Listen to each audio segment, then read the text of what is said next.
Hola, ¿cómo están?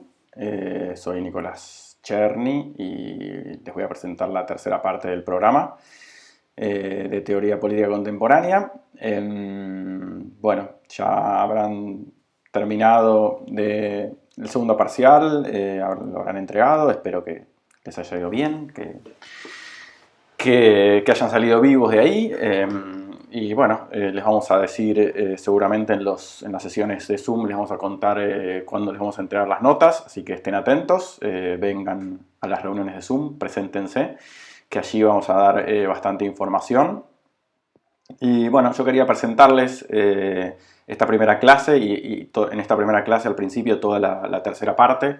Eh, que tenemos. Son 3 semanas que quedan. Es un poquito intenso, cortito pero intenso. Son 3 semanas de textos martes y jueves y de clases martes y jueves y terminamos. Queda poquito, así que los aliento a que hagan el último esfuerzo, que esto ya termina y que con un poquito de esfuerzo termina todo muy bien. Bueno, lo primero que les quería contar es bueno, cómo llegamos hasta acá, cómo llegamos a la tercera parte y qué es lo que le vamos a presentar. Veníamos en la primera y segunda parte, presentamos y discutimos los principales conceptos teóricos que atravesaron la historia de la democracia desde la modernidad, cruzada por la tensión entre soberanía y crítica que vimos desde el inicio con Koselleck. Después, en la primera parte, ya más específicamente, nos dedicamos a las tensiones y conflictos de la producción de un orden democrático en la modernidad. ¿Cuáles son cuáles son las tensiones y los conflictos? Los trabajamos ahí. Vimos que para comprender la política contemporánea era crucial discutir algunas concepciones muy importantes, muy relevantes, como autoridad, obediencia, norma, decisión, representación, ¿no? Todo eso en el marco de la emergencia de la democracia de masas, que trabajamos a partir de 3 grandes autores, Kelsen, Weber y Schmitt, y en particular la importancia que tiene la representación en la democracia de masas, ¿no? Como centro de atención la representación política, ¿no? Y bueno, y cómo se fueron desarrollando esos conceptos, que mientras la democracia se enfrentaba con los conflictos de la modernidad y se enfrentaba con los conflictos que la propia democracia iba generando, ¿no? Después, en la segunda parte, trabajamos otros problemas muy relevantes también de la democracia contemporánea. Vieron autores muy importantes como Rawls, Nozick, Habermas, Taylor, que trabajaron con ellos ahí, con Agustín y Jonás, las concepciones sobre derechos, libertades, justicia, bien común y en particular el rol clave que cumple el Estado democrático, ¿no? Por las formas diferentes que puede intervenir, regular los bienes, la justicia, las libertades, los derechos. Para entrar en la conexión con la tercera parte, también trabajaron un autor que se llama Schumpeter, ¿no? Que ahí creo que comenzaron a meterse en algo que nos va a ocupar en la tercera parte, y es el rol que cumplen los gobiernos, los políticos, como agregadores de preferencias, como tomadores de decisiones, ¿no? Bueno, y ahí es donde se conecta un poco más, donde podemos hacer como la transición a la tercera parte, en donde ponemos la lupa allí donde apunta Schumpeter, ¿no? En el gobierno, en las instituciones, en cómo se comportan los sectores políticos, y bueno, observamos con lupa, con detalle, cómo funciona el gobierno, cómo los gobiernos toman decisiones. Presentamos teorías orientadas a comprender el comportamiento de los políticos, ¿no? En la toma de decisiones de los gobiernos, y lo aplicamos. ¿Lo aplicamos a dónde? Lo aplicamos a casos concretos, ¿no? En la primera semana presentamos las teorías, en la segunda y tercera semana presentamos los casos y la aplicación a casos, y que esos casos son diferentes temas, ¿no?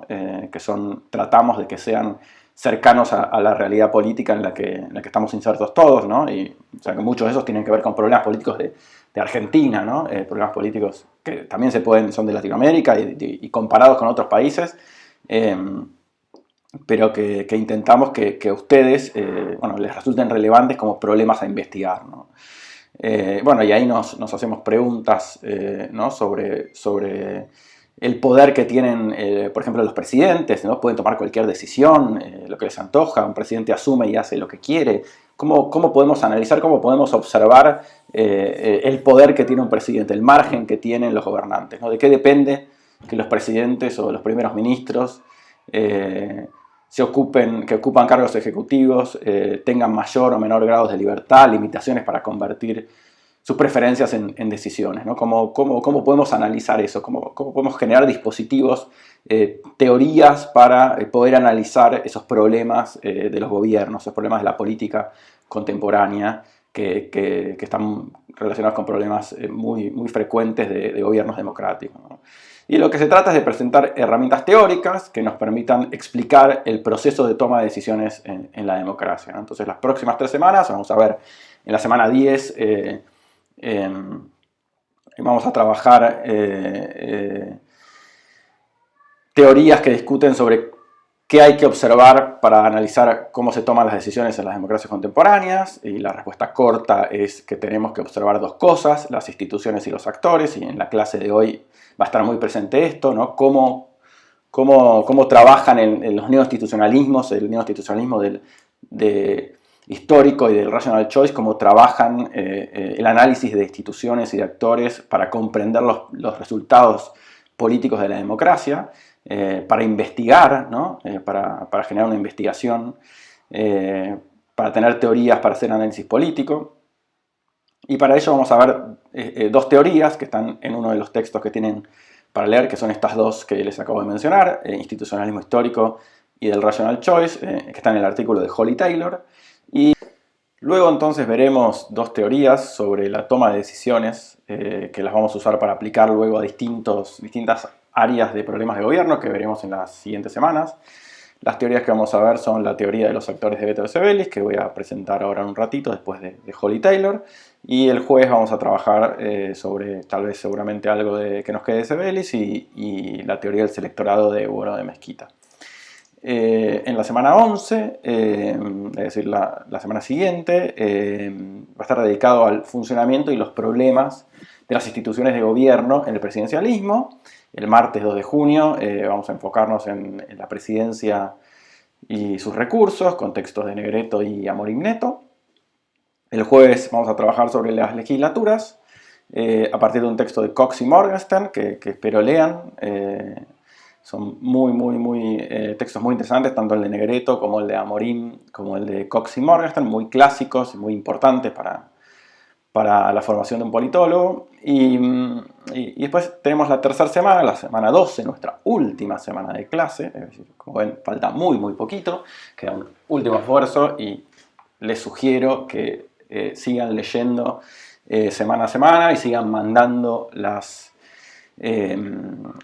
comentarios para cada martes y cada jueves, para los autores de lectura obligatoria de cada martes y cada jueves.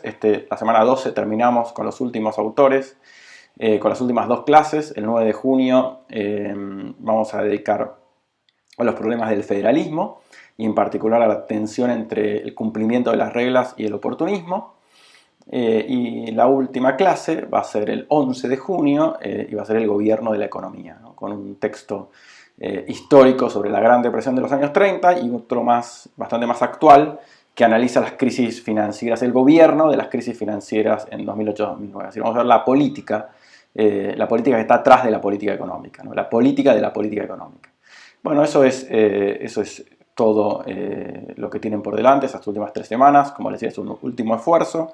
Últimas semanas de clase y terminan. Después les quedan las otras materias que tal vez algunas empezaron más tarde, así que liquiden esto, termínenlo y háganlo bien.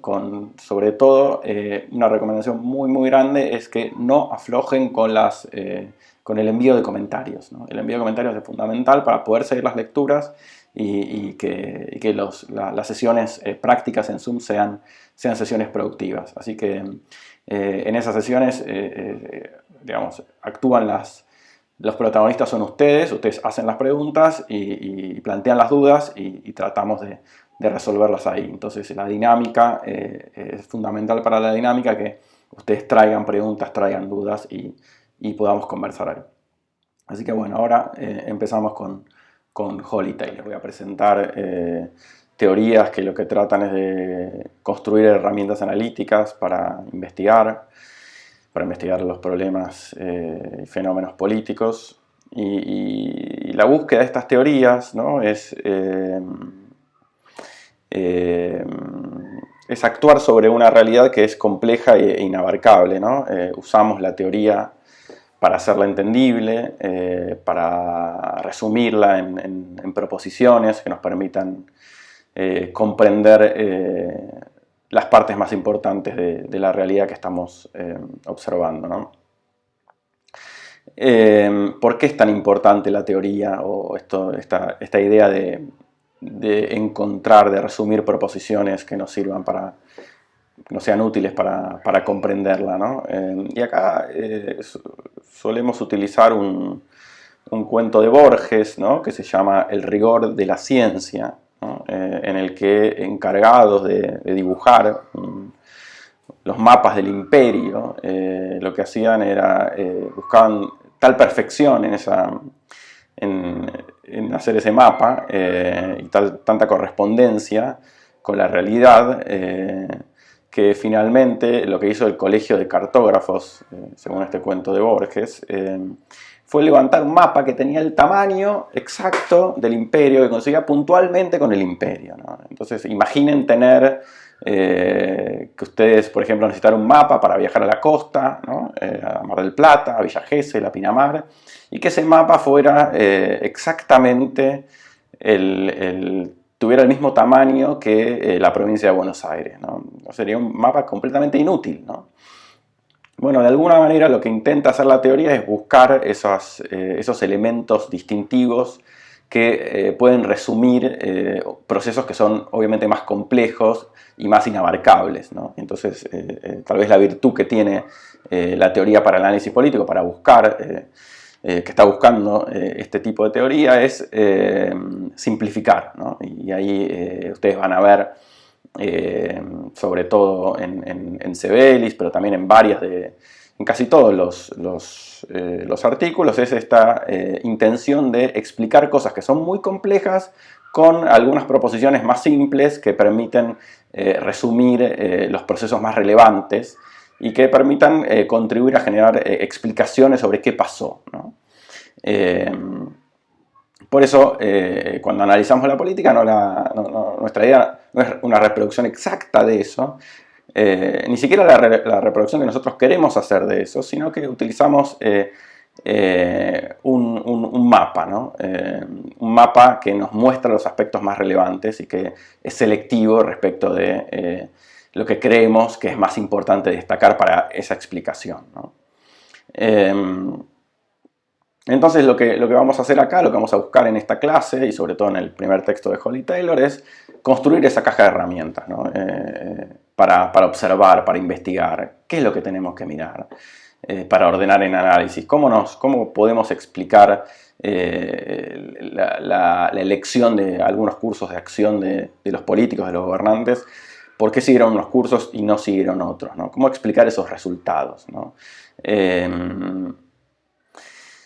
¿Y qué es lo que intenta explicar también, lo que intenta abordar este tipo de enfoques como los neoinstitucionalistas que vamos a ver hoy? Es evitar dos errores comunes, ¿no? Uno, la sobreteorización de un fenómeno político, y el otro, la sobredescripción de un fenómeno político, ¿no? ¿Qué pasa cuando yo sobreteorizo un problema político, un fenómeno político, un proceso político que quiero explicar? Es que termino utilizando la teoría para no explicar, para no investigar, ¿no? Porque la teoría ya me dice todo lo que tengo que saber sobre el funcionamiento de este fenómeno, ¿no? Y entonces, antes de investigarlo, sé cuál va a ser el resultado, ¿no? Después tenemos el problema de la sobredescripción, ¿no? Que es un problema tal vez opuesto, ¿no? Que es intentar hacer una investigación sin ninguna herramienta analítica, ¿no?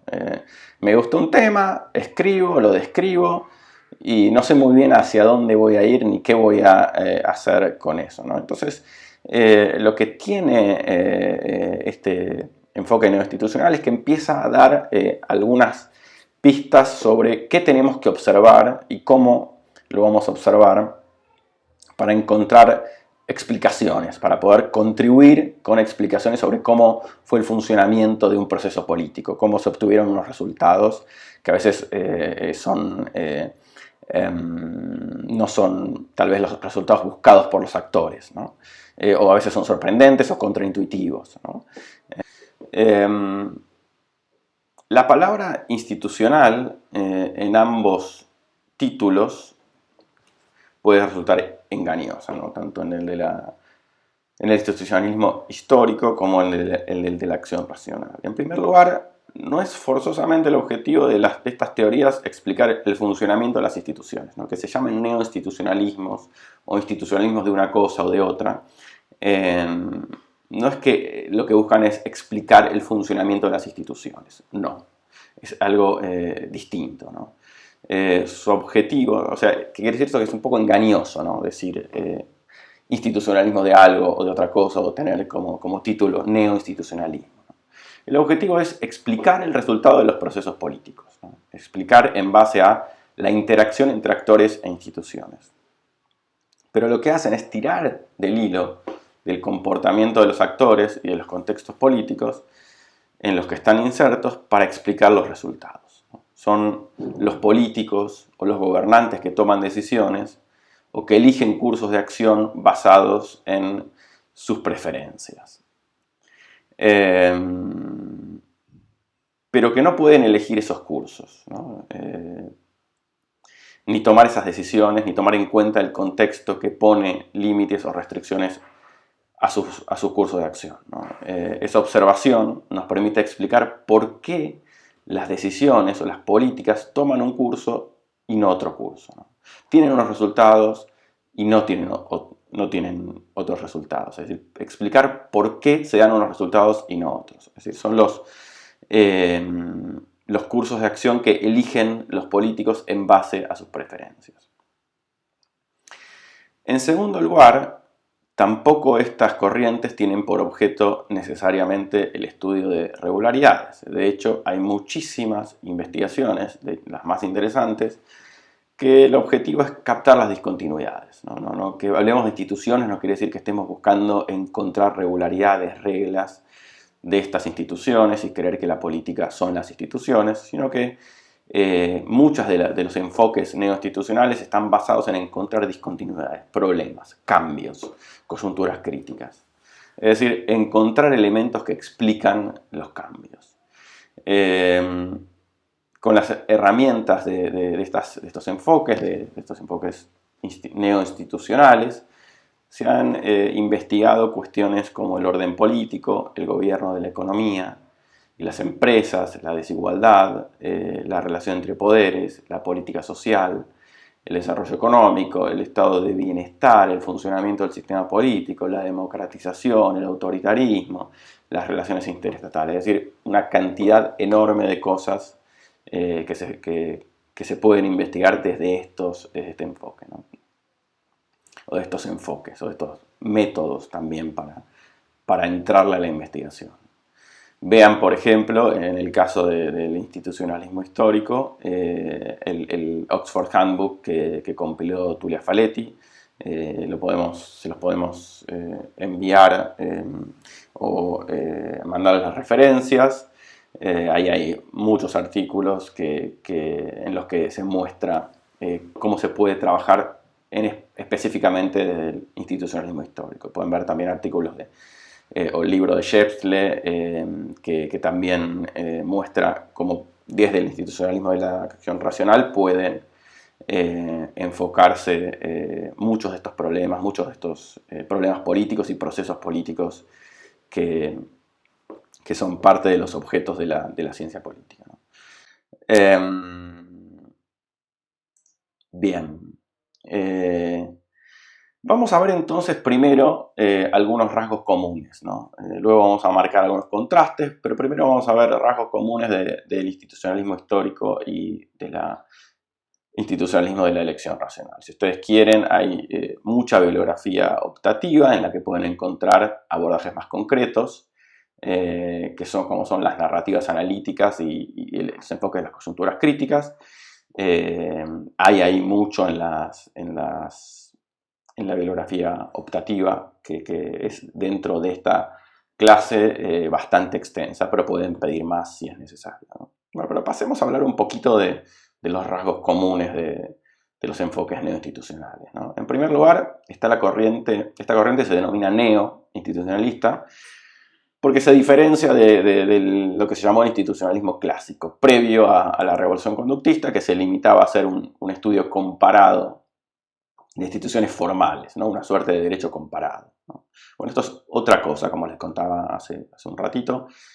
Acá vamos a tener una definición de institución, pero la vamos a pensar en relación con comportamientos de actores y de cómo la relación entre actores e instituciones construyen procesos políticos que podemos observar, ¿no? Bueno, ¿qué es una institución, ¿no? Detengámonos un momento en una posible definición de institución. Después vamos a ver algunas otras cuando veamos específicamente los rasgos diferenciales de cada uno. Pero detengámonos un momento en esta definición que dan Diermayer y Kreibel en un texto en 2003, que dicen que una institución política es un marco de elementos contextuales en un escenario de decisión colectiva que define constreñimientos sobre y oportunidades para el comportamiento de los actores. De vuelta, y esto lo van a ver todo el tiempo, instituciones y actores, ¿no? Para el observador, las instituciones son elementos contextuales del escenario donde se produce una toma de decisiones, que el investigador considera esenciales. ¿Para qué? Para comprender cómo los actores se comportan, para perseguir sus objetivos. De modo tal que las instituciones tienen el rasgo distintivo de proveer incentivos para algunos comportamientos y de imponer constreñimientos para otras conductas, ¿no? ¿Cuál es el alcance, ¿no? El alcance de este enfoque? Los institucionalistas están interesados en todo el campo de las instituciones de la sociedad y del Estado, ¿no? Y que lo que hacen es configurar cómo los actores políticos definen sus intereses y estructuran sus relaciones de poder con otros grupos, ¿no? Esto es el alcance de los enfoques neoinstitucionales, de los dos que estamos viendo en esta clase. ¿Cuál es el propósito? Bueno, investigar la manera en que la interacción entre actores e instituciones impactan, o sea, cómo producen un impacto en los resultados sociales y políticos, ¿no? ¿Cuáles son las diferencias, ¿no? Vamos a hablar un poquito más de las diferencias de cada uno, ¿no? Existen diferentes maneras de concebir a los actores y a las instituciones, y las diferencias empiezan en torno a la pregunta sobre cómo las instituciones moldean las estrategias políticas y condicionan los resultados de las políticas, ¿no? Y un punto clave acá está en la formación de preferencias, ¿no? El punto más marcado de contraste es la forma en que se conforman las preferencias de los actores, ¿no? Y esta idea de que la diferencia grande está en la formación de preferencias muestra dos cosas, ¿no? Primero, que hay un rol decisivo que juegan los actores en el ordenamiento de las explicaciones, porque son las preferencias de los actores de las que estamos hablando. Y en segundo lugar, porque las diferencias en los modos de explicar el comportamiento de los actores. Entonces hay diferencias en la formación de preferencias y diferencias en los modos de explicar cómo se comportan los actores. Hablemos un poquito el institucionalismo de la elección racional, ¿no? Una de las teorías más importantes en ciencia política es el institucionalismo del rational choice o la teoría de la elección racional. Esta manera de entender las relaciones sociales surge en la década de los 60 en la Universidad de Rochester en Estados Unidos. Y la idea es que los actores se comportan racionalmente esta idea de comportamiento racional es un motor muy importante para la producción científica en ciencias sociales, ¿no? Utilizar esta teoría es una teoría que ha sido un motor muy importante en las producciones en ciencias sociales desde hace ya varias décadas, porque fue dotando a la acción política de microfundamentos, ¿no? ¿Qué quiere decir microfundamentos? Son fundamentos basados en la interacción estratégica entre actores con motivaciones egoístas e individuales, ¿no? Y ahora vamos a ver un poco más qué quiere decir esto. Pero gracias a esos desarrollos de la teoría de la elección racional, hoy es posible sistematizar el comportamiento de los actores dentro de la teoría de análisis político, de las teorías para análisis político, ¿no?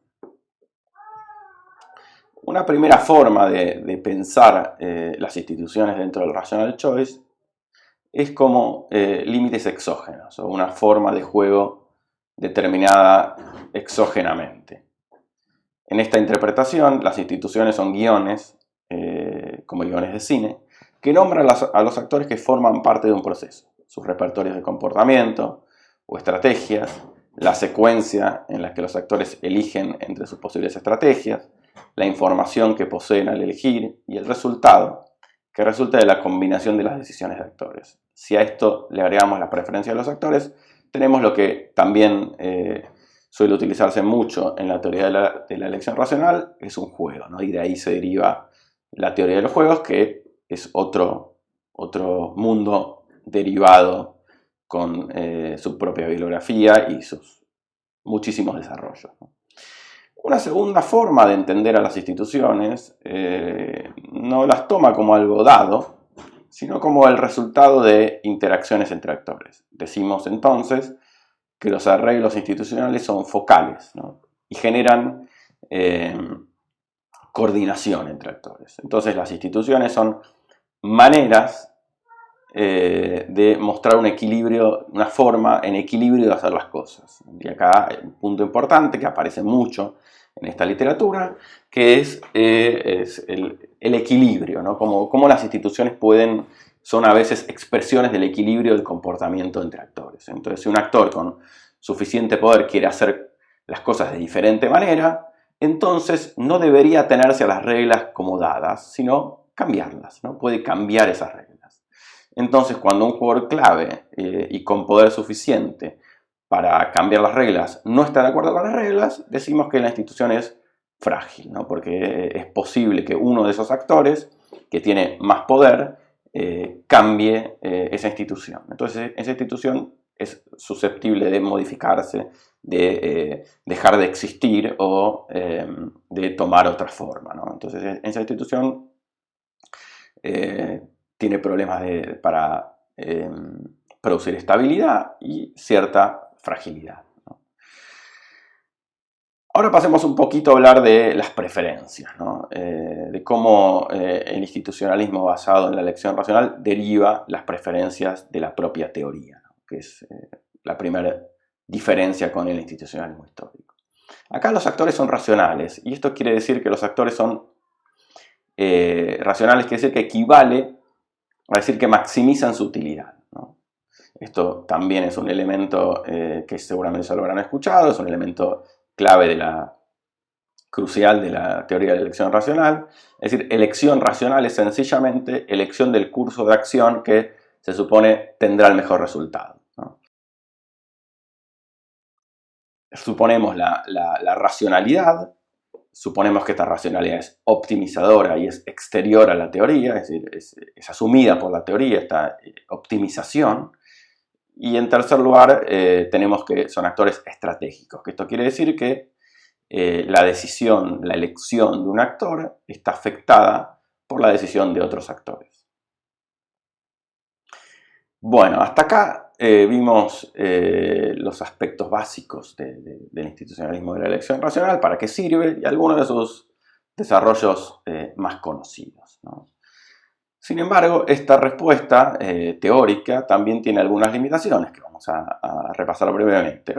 Una de ellas es, la primera, es que la racionalidad es acotada, ¿no? Los humanos, a diferencia de los autómatas, no son solo racionales, sino que son aproximadamente racionales, o tiene alguna racionalidad, pero esa racional es acotada, ¿no?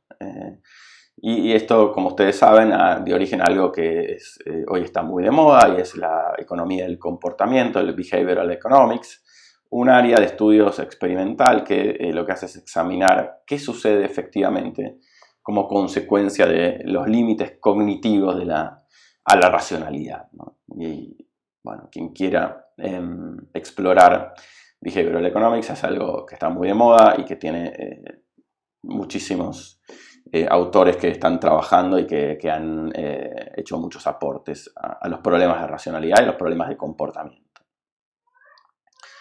Otro problema es el de los costos de transacción, ¿no? Hacer acuerdos es costoso, requiere buscar socios, encontrarlos, hacer un borrador de los acuerdos, anticipar imprevistos, diseñar mecanismos para interpretar los acuerdos, vigilar el cumplimiento y castigar a los infractores. En definitiva, el intercambio no está libre de costos, ¿no? Pensemos en el viejo estudio de Przeworski sobre la evolución de la socialdemocracia europea. Muestra cómo funciona este tipo de asunciones, ¿no? La potencia explicativa que tiene esta teoría depende en buena parte de una asunción muy concreta, ¿no? Y Przeworski dice, y acá cito textualmente: daré por hecho que bajo el capitalismo los trabajadores están interesados en mejorar su situación material, y basaré todo el análisis de las estrategias de estos actores y de las preferencias políticas en esta suposición, ¿no? Suponen que tienen un interés en mejorar su situación material. Finalmente,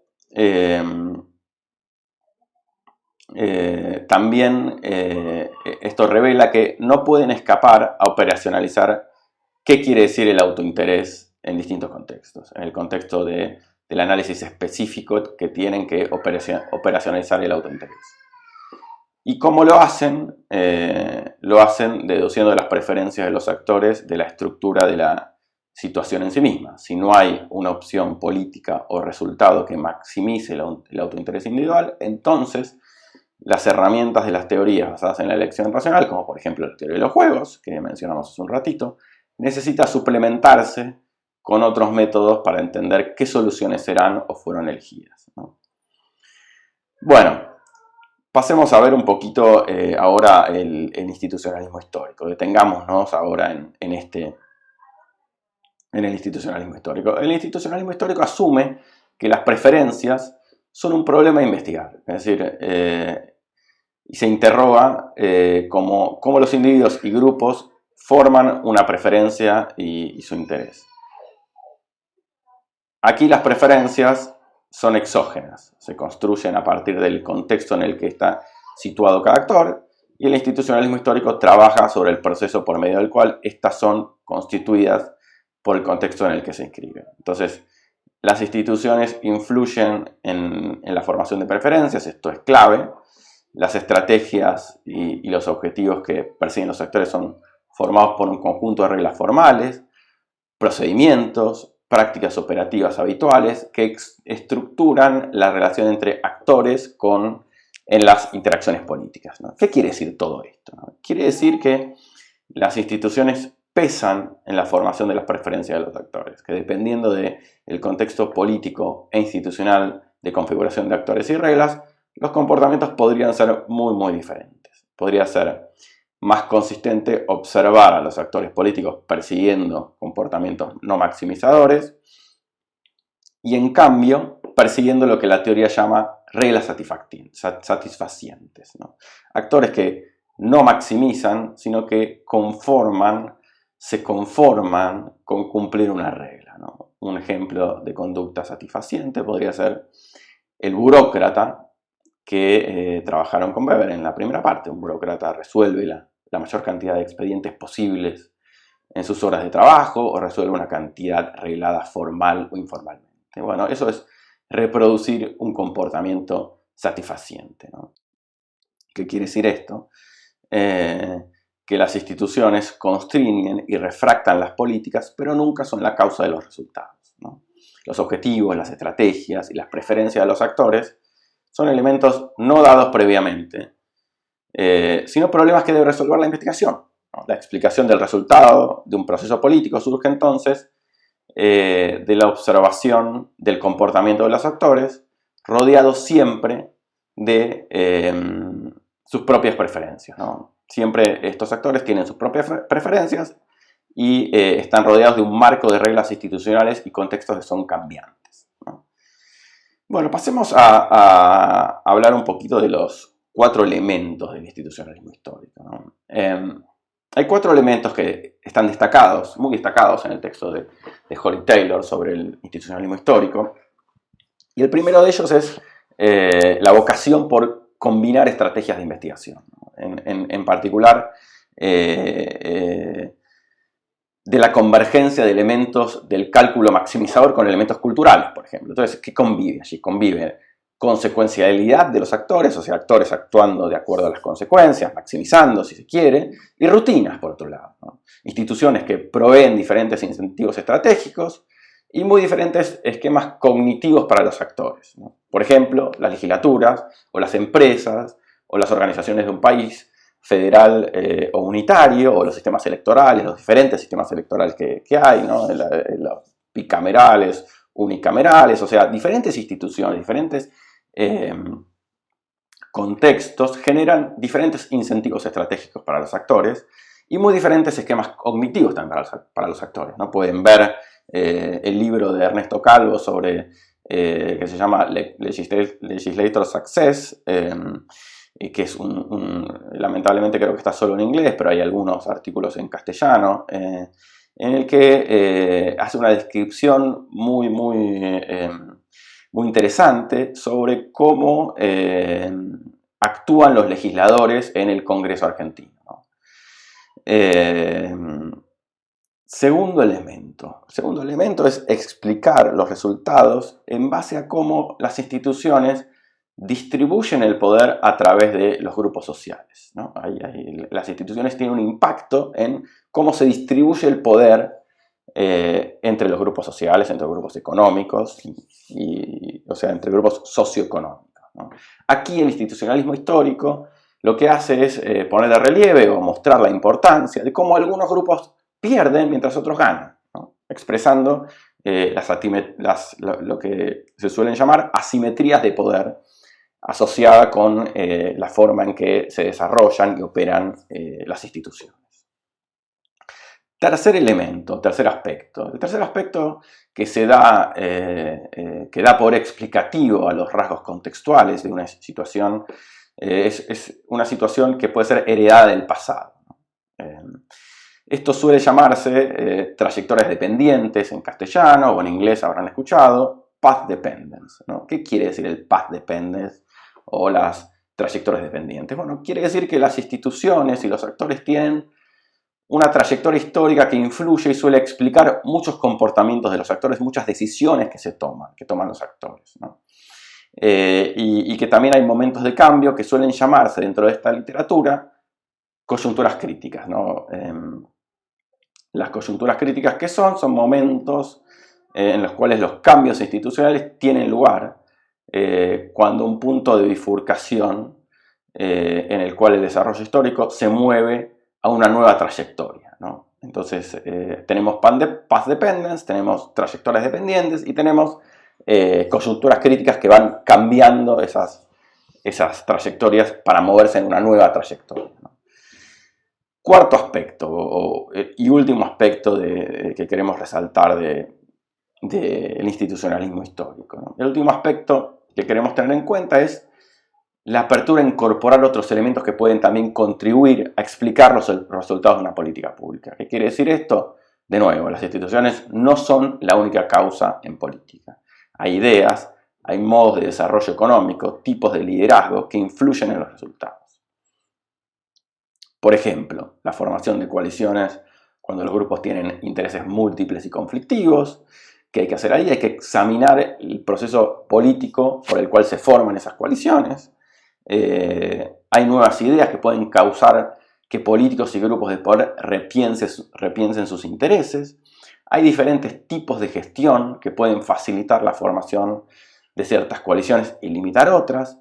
Y hay finalmente, como hemos visto en la primera parte de la materia, liderazgos que pueden jugar un rol decisivo en estos procesos, ¿no? Es decir, hay muchos otros aspectos que que son a veces relevantes para explicar unos resultados de política, ¿no? El resultado de un proceso político, ¿no? Para explicar por qué obtuvo ese resultado y no otro resultado. Bueno, hasta acá tenemos el texto de Holly Taylor, un pequeño resumen que a ustedes les puede ayudar a enfrentarse con ese texto.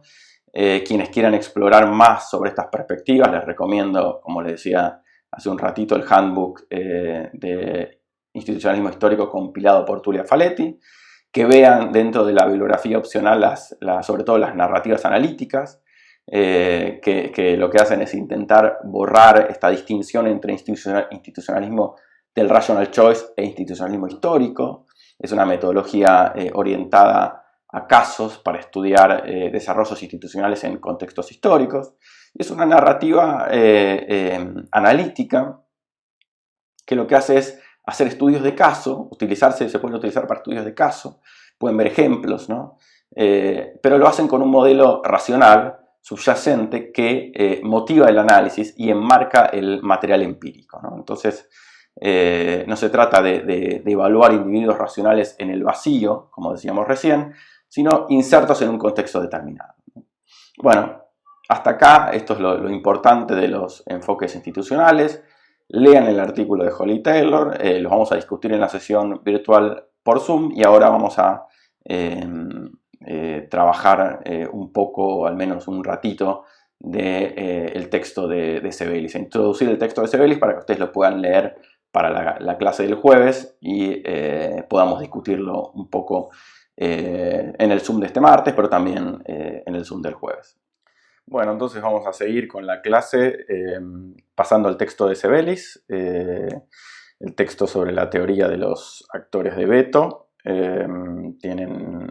Ahora les voy a mostrar en pantalla la bibliografía, que es esta. Tienen ustedes ahí el texto en castellano, en su versión, una traducción que se hizo en el 98 de un artículo que es del 1995, publicado en 1995, y también también van a poder acceder al libro entero en español, que después Sebelius armó un libro en inglés, que después se tradujo al español, y que también creo que lo tienen ahí para bajar, y si no, nos avisan y se los pasamos, ¿no? Porque es un artículo que después se transformó en libro. Es un texto que se convirtió en un clásico, se puede decir, de la ciencia política en los últimos 20 años, que se usa mucho y que, bueno, que lo presentamos acá porque creemos que tiene es una puerta de entrada muy interesante para analizar procesos políticos en esta tercera parte de la materia en que les estamos mostrando artículos, teorías y aplicaciones a casos de teorías para el análisis político. Entonces, vamos con el modelito de Sebelius. Les voy a contar un poco, vamos a tener tal vez 20 minutos para que esta primera clase no se haga más larga y seguramente lo retomamos después en la clase del jueves junto con el texto que tienen para el jueves de Bueno de Mezquita. Bueno, lo primero que uno se enfrenta cuando lee este texto, estimo que no tuvieron tiempo de leerlo, pero tal vez lo leyeron en otra materia, y son modelos, digamos, la teoría de Sebelius utiliza modelos para explicar, ¿no? Que es el modelo de los actores de veto. Entonces hay algo ahí que son la utilización de modelos para explicar, ¿no? Son abstracciones, los modelos están basados en abstracciones de la realidad que lo que buscan es simplificarla y que, bueno, ahí en ese objetivo de simplificar la realidad hay obviamente un trade-off, algo que dejan en el camino, que es la complejidad, ¿no? Hay ahí un trade-off entre complejidad y simplicidad, ¿no? De poder captar con pocas variables y hacer una contribución sobre una explicación de procesos complejos. Entonces, como decíamos hace un ratito, hablando de los neoinstitucionalismos, es clave poder ubicar los elementos analíticos relevantes para poder construir una explicación, ¿no? Otro elemento importante que tienen que tener en cuenta, si no lo leyeron, si lo leyeron en otra materia, tal vez ya lo tengan en mente, que es que muchos de estos modelos tienen a veces una formalización una sofisticación muy grande. En este caso, Sebelis utiliza teorías espaciales. Nosotros no les vamos a pedir la comprensión de teorías espaciales, eso implica tal vez un curso aparte, incluso un curso de posgrado, ¿no? Ni siquiera de grado. Y simplemente lo que les vamos a pedir es, vamos a tratar de que comprendan los argumentos de Sebelis. Entonces no se pierdan tal vez en los gráficos que hay ahí basados en teorías espaciales, sino que lo que les pedimos es que sigan los argumentos, están basados en intuiciones relativamente simples y bueno, vamos a tratar de presentar algunas en esta primera clase y vamos a seguir la próxima clase. Bueno, primero, ¿cómo y dónde dónde está situada la teoría de Sebelis? ¿Qué es lo que está buscando Sebelis con esta teoría de los actores de veto? Lo primero es, lo primero que encuentra Sebelis, o que es la contribución que él busca con su teoría, y es que dice que no hay un consenso sobre cómo se produce la influencia de las instituciones, ¿no? Está ese mantra de que las instituciones importan, que se dice mucho en la ciencia política, pero no está muy claro, nunca está muy claro en qué sentido importan, cómo importan, cuál es el peso, cuál es la influencia de esa importancia.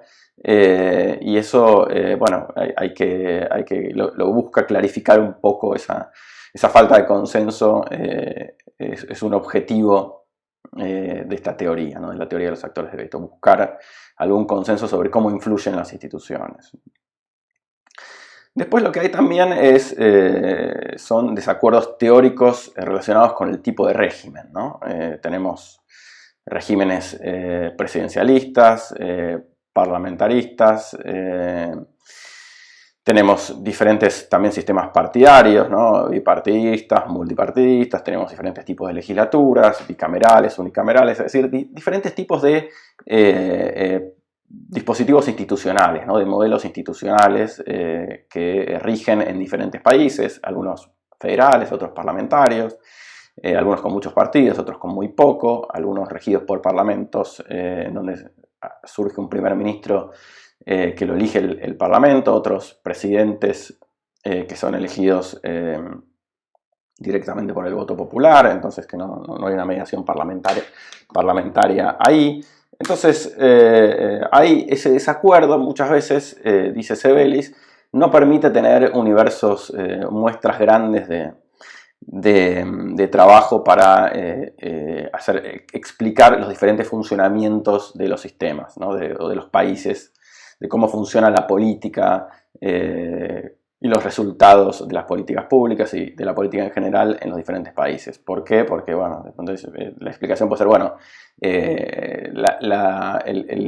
el universo tiene que ser solo los sistemas presidenciales para explicar una cosa, o solo los sistemas parlamentarios, porque esas diferencias institucionales son tan relevantes que no permiten construir un universo con todos los países o con países con distintos tipos de instituciones. Entonces, la teoría de los actores de veto, una de sus búsquedas es justamente eso, ¿no? Encontrar una forma de poder comparar diferentes resultados de políticas en países con diferentes instituciones, con diferentes regímenes, sistemas partidarios, sistemas electorales, tipos de legislaturas, etc.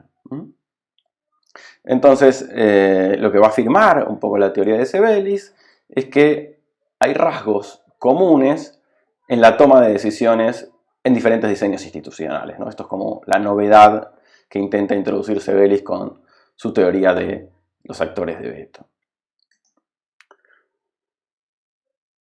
¿Cuál es el objetivo de la teoría de Sebelis, ¿no? ¿Cuáles son las contribuciones también que busca subsanar con esta teoría, ¿no? El objetivo es, como les contaba recién, está relacionado con los problemas que detecta en las teorías para el análisis político, y es encontrar un marco teórico para comparar diferentes diseños institucionales, ¿no?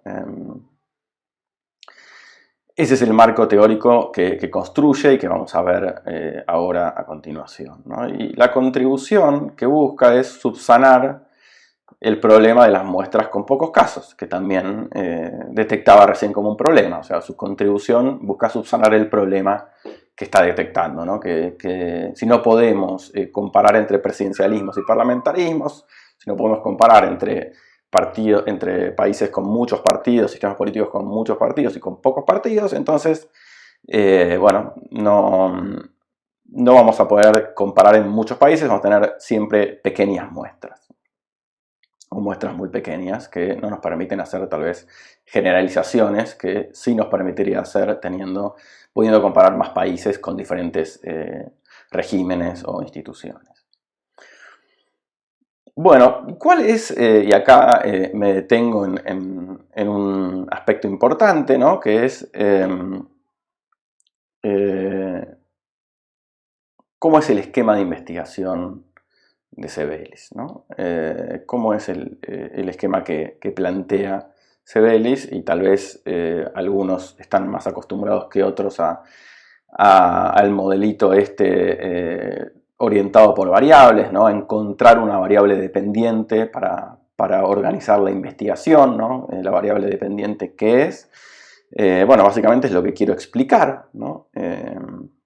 Y en el caso de Sebelis lo que quiere explicar es el potencial para introducir cambios en las políticas, ¿no? Y lo que va a tratar de encontrar a partir de eso que quiere explicar, que es ese potencial, va a tratar de encontrar las variables que expliquen la variación del potencial, ¿no? Las variables independientes que expliquen por qué varía el potencial para introducir cambios en las políticas, ¿no? Entonces, la explicación de esa variación remite a otras variables, ¿no? Que tenemos que encontrar, que Sebelis busca y que nos va a presentar en este texto, y que son las variables independientes, ¿no? Que son los factores que explican la variación de la variable dependiente, ¿no? Y bueno, después tenemos las implicaciones de la teoría, ¿no? que Sebelis presenta y cuenta, que es básicamente, esto lo vamos a ver al final, pero se los adelantamos ahora porque es una implicación de la teoría, es que la estabilidad de las políticas puede causar inestabilidad del gobierno, en el caso del parlamentarismo, o inestabilidad del régimen, en el caso del presidencialismo, ¿no?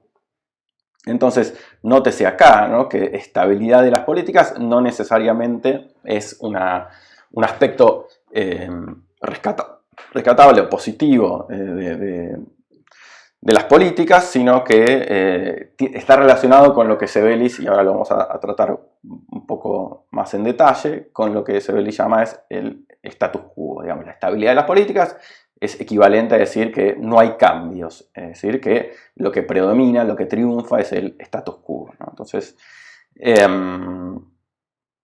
por eso es que la estabilidad de las políticas, dice él, puede generar una inestabilidad del gobierno o del régimen. Pero esto se va a entender cuando avancemos un poco en la teoría de Sebelis. Así que les propongo avanzar un poquito, ¿no? Bueno. Entonces, ¿cómo está organizada la teoría de Sebelis? Tenemos la variable dependiente, que recién hablábamos, ¿no? Que es el potencial para introducir cambios en las políticas bajo diferentes escenarios o configuraciones institucionales. De modo que cuando no hay potencialidad, Cuando no hay potencialidad, lo que hay es estabilidad de las políticas públicas, status quo, ¿no? No cambian las políticas públicas porque el potencial es muy bajo. Es una variación en que cuando el potencial es muy alto, hay mucha posibilidad de cambiar las políticas, y cuando el potencial es muy bajo, esa capacidad para cambiar las políticas, para derrotar el status quo en términos de Sébelius, es baja, ¿no? Entonces ese potencial lo que me muestra es cuando la variación es muy probable o cuando esa variación es muy improbable y por lo tanto hay estabilidad. Es decir, la situación en que la potencialidad está ausente, Sébelius la llama estabilidad de política, ¿no? Y como les decía recién, estabilidad de política, si es algo que no puedo cambiar, si es algo que es inmodificable, en muchos casos, como por ejemplo en situaciones de crisis, es un problema, y un problema grande, ¿no? Cuando un gobierno no puede cambiar las cosas para enfrentar, por ejemplo, enfrentar un plan de crisis, que puede ser una crisis económica, financiera, una crisis social, como hemos tenido en América Latina en los últimos años, en el último año sobre todo, como tenemos en Argentina frecuentemente, como las crisis económicas, crisis financieras, y como tenemos actualmente una crisis sanitaria, ¿no? Si yo soy un presidente, soy un gobierno y tengo una crisis, tengo que enfrentar una crisis sanitaria, bueno, el potencial para introducir cambios, que sea muy alto o muy bajo, es una variable muy, muy importante, ¿no? Porque me permite saber cuántos cambios yo voy a poder hacer, ¿no? Cuánto voy a poder cambiar, cómo voy a tener alto margen para atacar esta crisis sanitaria, voy a tener muy poco margen para tomar decisiones, ¿no? Y bueno, en esos casos, en que además a la crisis sanitaria se añade una crisis económica, el margen para tomar decisiones es muy, muy importante, y entonces Sébelius lo que va a tratar de hacer con este artículo es encontrar las explicaciones, las variables que me muestran cuándo ese potencial es alto y cuándo ese potencial es bajo. Y las variables que utiliza son, como ven ahí, el número de actores de veto, en primer lugar, la distancia de los actores de veto, entre los actores de veto, que puede ser la distancia ideológica, muchas veces se toma, pero no es solo la distancia ideológica, sino que también puede ser otro tipo de factores que hagan que los actores de veto tengan pensamientos distintos o poco convergentes. Y después un tercer elemento es la cohesión de los actores de veto, que vamos a ver en un ratito, si tenemos tiempo en esta clase, si no en la clase que viene. Entonces, déjenme contarles cómo es el engranaje teórico de Sébelius, ¿no? Pasemos a ver cómo se configura la teoría, ¿no? Y para saber primero cómo se configura la teoría, en lo que podemos comenzar, tratar un poquito, es qué es un actor de veto, ¿no? Ese actor que es tan importante para la teoría de Sébelius, y que podemos, cómo lo define el actor de veto y cuál es el lugar que ocupa en la teoría, que es obviamente un lugar preponderante, ¿no? Bueno, ahí tienen la definición de actor de veto, pero lo que estaría bueno es que la entendamos todos, que podamos entender qué quiere decir, ¿no? Y es básicamente un actor individual o colectivo cuyo acuerdo es requerido para tomar una decisión política, ¿no? Entonces, un actor de veto es todo actor que es requerido para tomar una decisión. Sin ese actor no es posible tomar esa decisión. Por eso es un actor con capacidad de veto o con poder de veto. Y hay diferentes tipos de actores de veto. Están los actores de veto institucionales, como la presidencia, el Congreso, o sea, el gobierno y la legislatura, ¿no? Son los actores de veto institucionales. Y después tenemos los actores de veto partidarios, ¿no? Digamos, hay partidos que por su tamaño, o coaliciones partidarias que por su tamaño, son necesarias para tomar una decisión, ¿no? Y me refiero a veces son las bancadas en el Congreso, las bancadas en la Cámara de Diputados, en la Cámara de Senadores, en el caso argentino, ¿no? Y después tenemos Otros actores que pueden ser contingentes a una decisión, es decir, que no son actores de veto que son requeridos para tomar casi todas las decisiones institucionales, como por ejemplo la presidencia o la legislatura o algunos partidos cuyo tamaño requiere que sean tomados en cuenta para una decisión, que sin ellos, sin su apoyo, sin su acuerdo, las decisiones no suceden. Y después tenemos otros actores que depende de la decisión que tome, y esto está bueno, está muy bien que lo entiendan de entrada, ¿no? No todos los actores de veto son necesarios para todas las decisiones, ¿no? Tenemos actores de veto que pueden ser muy importantes y tan relevantes que puedan vetar una decisión, y tenemos actores de veto que, no sé, por ejemplo, el Banco Central puede ser muy relevante y un actor de veto para tomar decisiones de política macroeconómica, pero muy irrelevante para otro tipo de decisiones, ¿no? Lo mismo pasa con un actor de veto, otro actor de veto institucional en los tres poderes, que son la presidencia, el legislativo y el judicial. El poder judicial no es un actor de veto para muchas de las decisiones, pero sí para otras, ¿no? Por ejemplo, cuando una ley es cuestionada en tribunales, en la justicia, bueno, interviene la justicia, ¿no? Interviene el Poder Judicial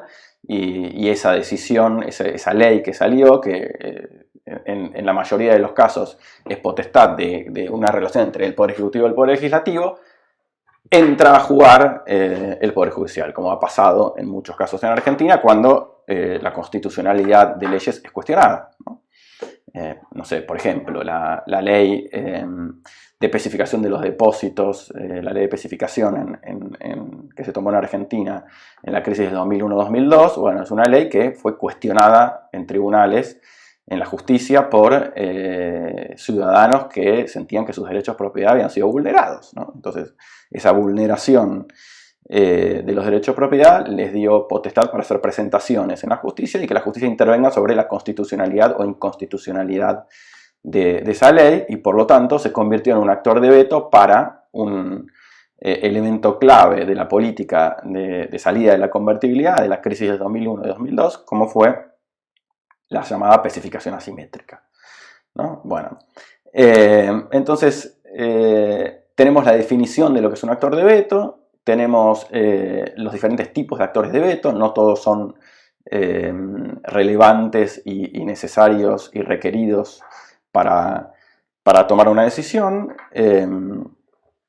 y por lo tanto hay que distinguir entre los tipos de actores de veto y cómo utilizarlos dependiendo del análisis que estoy haciendo, ¿no? Si yo estoy haciendo el análisis de una política macroeconómica, seguramente tendré unos actores de veto que son distintos a si estoy haciendo un análisis de una reforma electoral, ¿no? O de una reforma administrativa, ¿no?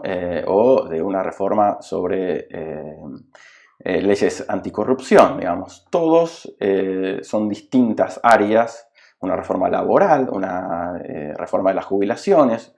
Hay distintos actores de veto que emergen o que hay que tomarlos en cuenta en el análisis dependiendo de quiénes son, de cuál es la decisión que estoy analizando, ¿no?